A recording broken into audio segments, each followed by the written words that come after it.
traders, FX Pip Collector here. Today is Monday, September 16th, and this is my recap of the top viewed videos of the day. And gold versus the dollar came in number 2 today, so we're going to do a quick recap on the 1 hour time frame.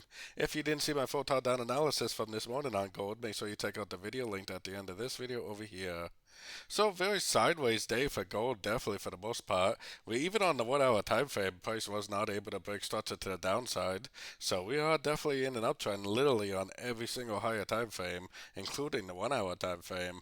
I think that this is a wave 1, this is a wave 2, and we're currently in a wave 3. Like I was explaining in this morning's video, the next Fibonacci level is actually all the way up around the 2640 area.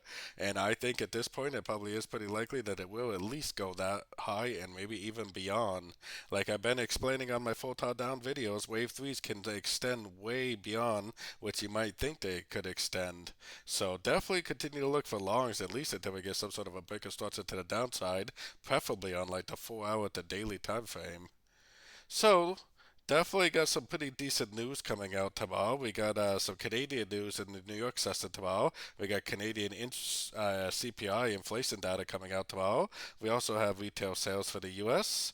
And Wednesday is the big day for the dollar. We got federal interest rate for the dollar, which they are predicting to lower 25 points by the looks of it. So the next big thing to look out for is definitely going to be tomorrow's Canadian news during the New York session. So anyways, don't forget to join my free Discord channel, which is linked over here in the corner. And as always, thank you and happy trading.